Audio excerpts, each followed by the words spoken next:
How's it going, guys? Today I'm going to show you what it's like to drive the all-new Hellcat JailBreak.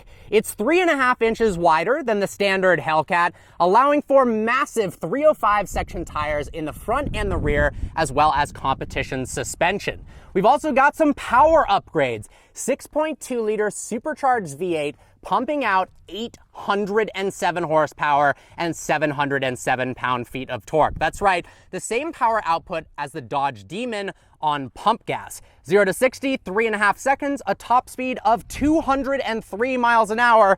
And I'll be honest, this thing looks absolutely badass. The JailBreak is essentially like a jailbroken iPhone, giving you tons of customizable options to choose from. Over 13 different exterior colors. We've also got 10 different options for hood decals as well as stripes. Different wheel options, 7 to choose from. You can also change the caliper colors. It essentially gives you 10 more horsepower than the Red Eye, but a heck of a lot more customizability. All right, let's hop inside. I will say one of my favorite features of the car is the intake inside the daytime running light, and it even has a little Hellcat logo. But before we continue, I'm extremely excited to announce that I'm coming out with a second YouTube channel. That's right, guys, I've created a channel, more behind the scenes, relaxed vlogging style content, and I am so excited for this next chapter. I'm gonna be dropping my first ever vlog once the channel hits 10,000 subscribers. It would mean the absolute world to me if you click the link in the description below, subscribe to the new channel, and I can't wait to see you there. Inside the Hellcat now, let's go ahead and start up that massive V8. Start-stop button right here. The interior feels very familiar, but slightly upgraded in the JailBreak. We've got different options for the seating, 7 different options to choose from. This is the hammerhead and black leather, which I think looks amazing against that Tor red exterior. Leather all over the dash. It's not the nicest interior in the world, but hey, you're getting 807 horsepower for less than $100,000.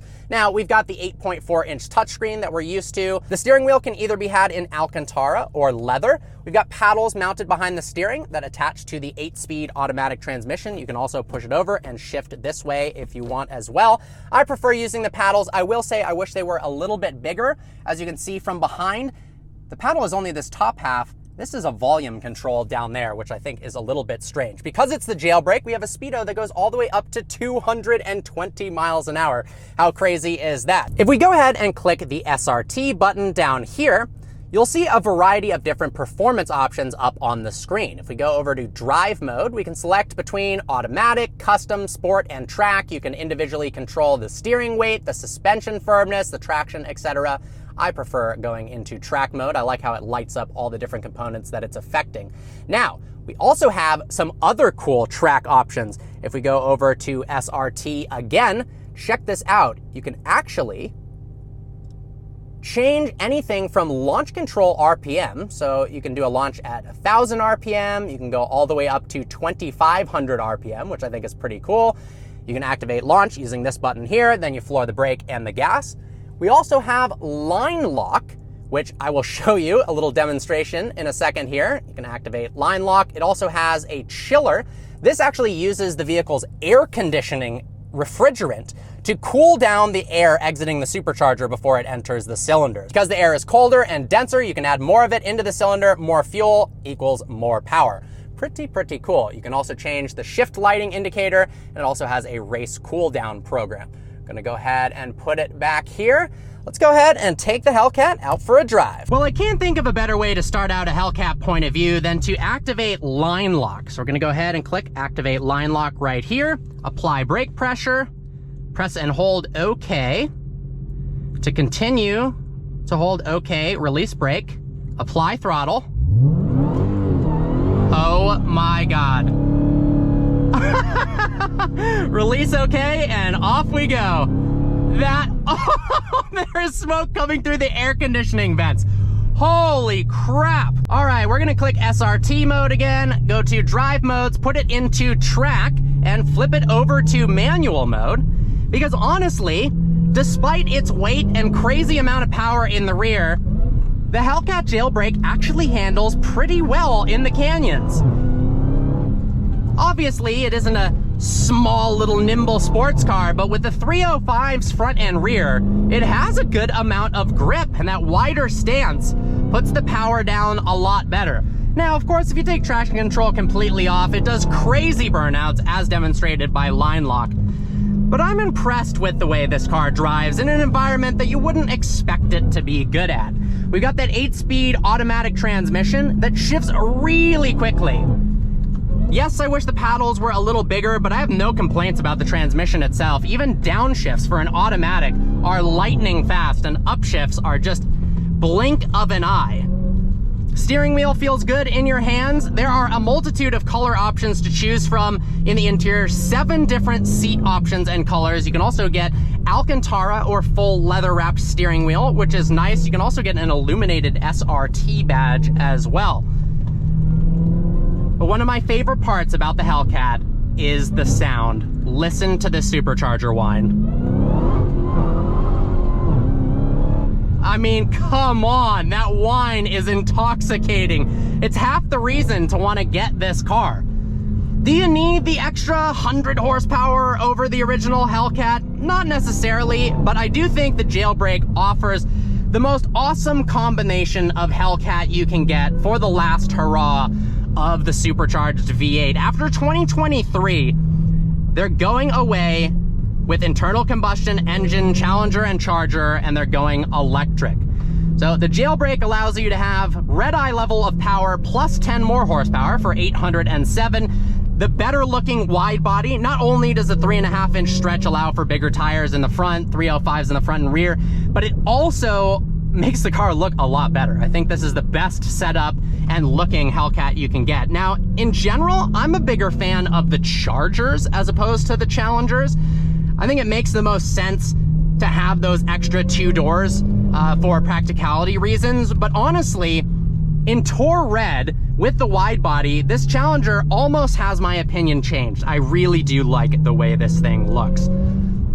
It just looks menacing. You've got 7 different wheel options to choose from. I love the 20-inch wheels that are on this specific car. Visibility out of the front window, it's decent. It's not the best. Over your shoulders is not the best as well. But you know what? That's kind of part of the charm of the Challenger. It's this almost tank-like driving experience. Now, despite the fact that putting it into track mode makes the suspension unbelievably stiff, which means basically no body roll whatsoever, if you put it into auto mode and it loosens up into street suspension, it's actually pretty comfortable in here. Unlike the GT500 that has optional carbon buckets, you've got these massive leather seats that soak up bumps that the suspension misses.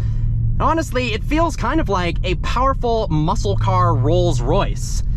It's just nice and relaxing in here. It's an easy car to drive if you've got traction control on and you're not a complete idiot. If you do put the car, lock it into first or second gear and you turn traction control off, this thing can get a bit wild.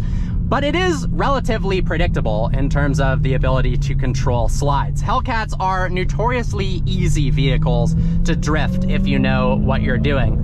I like the analog gauges, feels properly old school, but really, I just can't get over that whining V8. A lot of manufacturers try to hide the supercharger sound, but Dodge does such a good job of accentuating that noise, which makes one of the coolest sounding V8 supercharged notes of any car in the world. And you instantly recognize it as, oh, that is a Hellcat.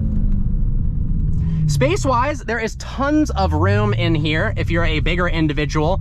Apparently, Shaquille O'Neal daily drives a Hellcat, so as long as you're smaller than Shaq, which I can just about guarantee, you will fit in this thing no problem at all.